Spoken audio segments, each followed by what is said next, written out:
I'll probably get like 3 reps here, honestly. And next up, well, 2 plates was too heavy, so why not go to 3? And does he get 3? No, he can't even lock out 1 rep.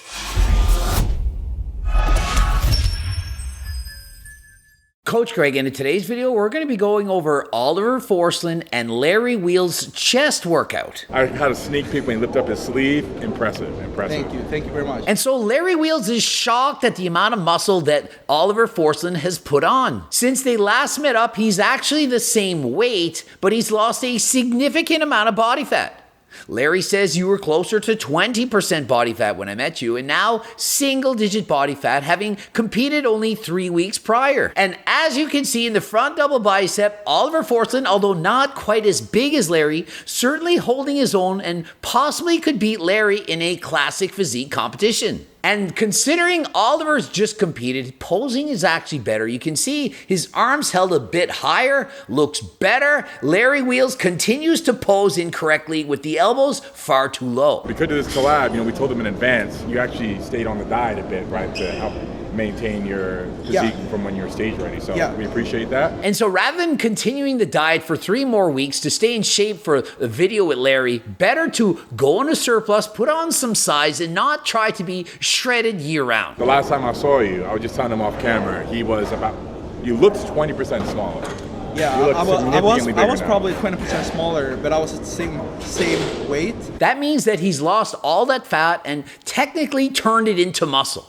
And I know it's not technically fat turning into muscle, but the energy from the stored body fat was used to help him build muscle. And so knowing he gained that much muscle, it's quite obvious that this was not done natural. We're going to start with, I'll let you decide that.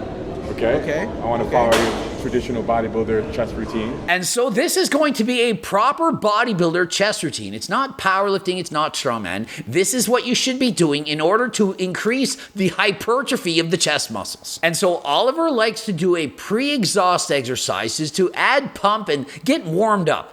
He used to do a lot of power building, likes to train really heavy, and he doesn't like doing lighter weights for higher reps. There's nothing wrong with doing a pre-exhaust or getting pumped up doing crossovers and flies. It perhaps may decrease the strength on the next exercise, but if you're not a strongman or powerlifting competitor, this doesn't matter. Perhaps it's what he needs to do to prevent injuries and get the shoulders and chest warmed up.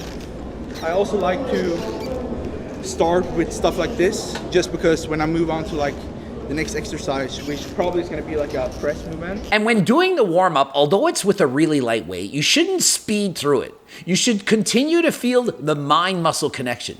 Go slower on the way down, the stretch portion, and faster on the way up. Possibly squeeze at the top and just take your time. It's not about lifting the weight as fast as possible. It's about getting the greatest feel.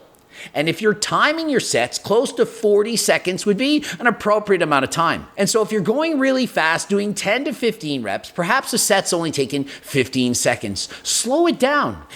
Or you could, in fact, add more reps. But what if you don't want to pre-exhaust your chest? Is there anything else you could do? Yes! Let's say your first exercise is going to be the bench press. Rather than doing cable crossovers first for 3 sets, you could jump right into the bench press and use a very light weight. Perhaps start with the bar, then a 25 on each side, then a 45 before then lifting your heavier weights. The more warm-ups you do, the more you're going to have blood in the chest, and you can get the exact same feel from doing a light bench press warm-up as doing a pre-exhaustion technique using the isolation exercise. And the first working set after doing the crossovers, he puts on 2 plates aside doing a chest press. And as you can see, the first rep under great control, full lockout, but towards the end, he's only going 3/4 of the way up.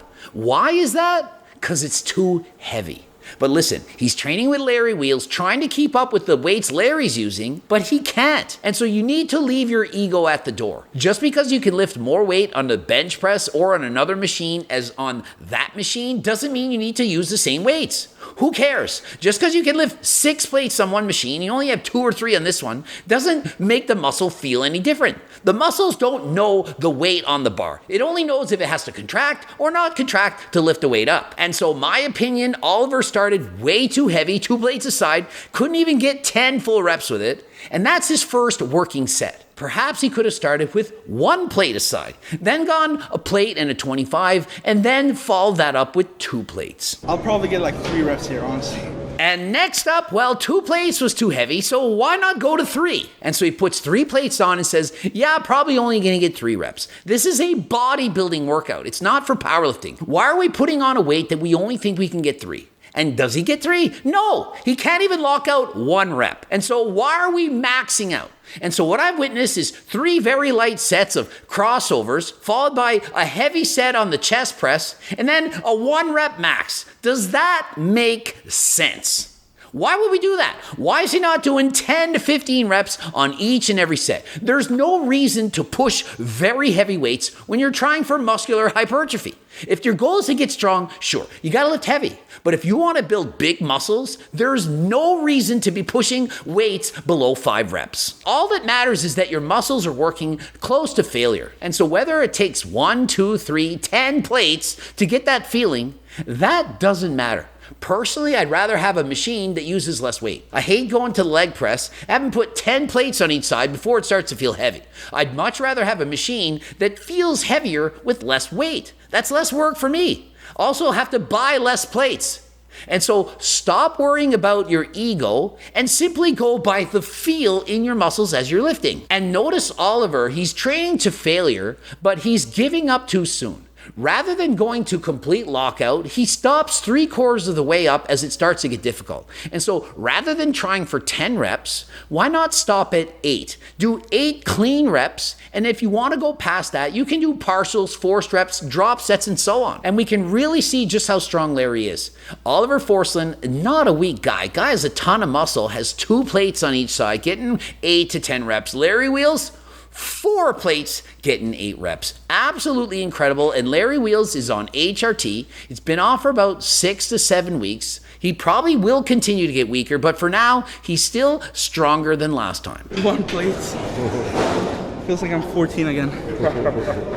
And in watching Oliver lift with 1 plate, I really think he could control the eccentric. He's going the same speed on the way up as on the way down. Using a greater mind-muscle connection, you would slowly lower the bar, perhaps half the speed as you raise it. Your muscles are 30% stronger on the way down, and so why not make them work harder? Go slower. Doesn't have to be twice as slow, but you should notice a very strict control in lowering the weight. Training is everything with strength training. Not letting your ego get the best of you, which is difficult to do when you're passionate about all aspects of strength. Yeah. And so Larry tells Oliver, look, you have to stop ego lifting. You can't go all the time all out. You can't always push a heavier weight. And when you're training for powerlifting or strongman, you of course want to get stronger, but you need to sometimes hold back. And remember, progressive overload is not about just lifting heavier weights. You can make it harder by going slower, using lighter weights for higher reps, greater mind-muscle connection, greater form and technique. Okay. Yeah. How'd that feel? It's a big stretch, so Yeah. I'm gonna worry about going to failure. Yeah. And up next, you can see on this machine, Larry not enjoying it. Some machines are just not made for some people. Perhaps Larry Wheels is just too big for the machine. He looks awkward in his pressing, and so much better idea than using a machine that's not optimal for you.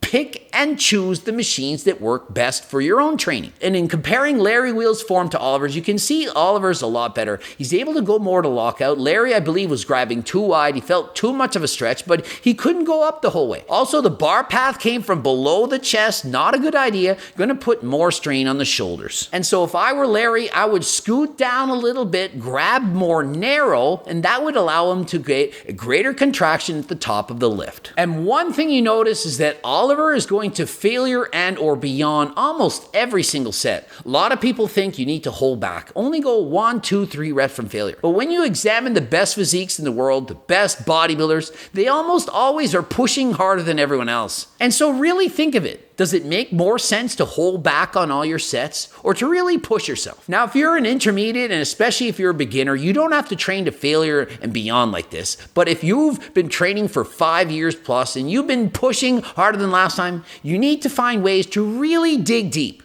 Going to failure, adding in partial reps, doing drop sets, force sets, rest, pause, all that can make a big difference to allow you to continue making gains. And next up, 3 plates. Oliver is able to get 3 good reps, but then that's already hitting failure. He then continues on with partial reps. What do I think of this? It's too heavy. If you can't at least do 5 clean reps and you're already at failure, it's too heavy. He could easily have 50 pounds less, get a few extra reps, full range of motion, and allow himself to have a greater time under tension. Lifting this way, this heavy, it's ego lifting. It's not going to be ideal for building muscle, and so if Oliver could use lighter weights, higher reps, he's going to have more gains and extend his lifting career. And so Larry rips off the shirt, does some side laterals, and Oliver says, wow, you look a lot leaner, less water retention, less puffiness, and your waist looks smaller. And so just by going on HRT, Larry's lost a lot of water, some muscle, but has a much more aesthetic and younger looking appearance. In comparison, Oliver's Forslin the opposite. He looks much older. You can see some blemishes on the skin, and that is from using PDs. And so Larry says, I'd like to do classic physique bodybuilding the way Oliver did. However, he's 117 kilos and he has to cut to 105. That's 12 kilograms he has to lose. My personal opinion, that's easy. Half of it's fat, half's water. You can cut and make the weight class and eat and carb up after. I believe he'll have no trouble making that weight class, especially once the months go by and he drops even more muscle. His body weight is inevitably going to be going down, and so if he wants to do classic physique, I certainly think he can make the weight class and possibly he could turn pro in classic physique. I love doing shoulders after chest, because the blood just goes straight from the chest into the shoulders, just so you get pumped after like one warm-up set. Many people do this, a chest, shoulders, and triceps as a split together. That is a push workout, very common. And once you've trained your chest, your shoulders do pump up very quickly. But part of the reason for that is because you're using a lot of your shoulders when doing chest movements. And so if you've already warmed up your chest, the shoulders have pre-exhausted themselves. And so 1 or 2 sets later, you're obviously going to have a great pump in the shoulders, and combined with the pump in the chest, going to look phenomenal doing most muscular poses and so on. How much weight is this? Jeez. Maybe weight, bro. Don't worry about it. Much better to look at the weight you're about to lift before you lift it, and if it's too heavy, put it down. Pick a lighter weight. You're lifting with Larry wheels. You don't have to keep up with him. If you got half the weight as Larry, you're still strong. Workouts on tier 2 are easier because you don't get as pumped. And so Larry is adamant that working out on TRT is easier than working out when you're on full blast. I 100% disagree. Having done these things for years, having a lot of experience on TRT, been on it for 3 straight years, I can tell you for certain it's easier for me to train if I added in something else. If I doubled, tripled my dose, added in other compounds, it would be way easier. I saw your girlfriend try your 10,000. Dude, that's insane. Me and my girlfriend watched that and we were like laughing our ass off. No, but that's crazy. Like I could never do that. And so Oliver Forslin is saying that he could never do one of those 10,000 calorie cheats he saw Larry and his girlfriend do. Yet I literally watched the video, Oliver Forslin, 10,000 calorie push day. And so he's saying he could never do it, yet he literally did do it right after the show. And in doing so, I'm certain he learned from his mistakes. It is not smart to eat that much food in one day. It makes you feel sick, your body's not ready for it, it's dangerous. And so considering he was dieting on 1,900 calories and then went to a 10,000 calorie cheat day, it's too much. You need to cheat with reason. Don't overdo it. A small surplus, all that you need, better to spread it out. And so if you want to have cheat day, have a small cheat day. If it's not enough, do it again the next day. Much better than going crazy on one day, regretting it, and feeling sick. Hope you learned from the video, ending it here. And remember, HTLT subs, including the Seco bars, they're back out again. Use code GREG, 10% off. Visit htltsubs.com or get the training book, the cookbook, the Circle Diet book at gregdoucette.com. Subscribe, click the bell button, comment for the algorithm, and until next time, I'm out.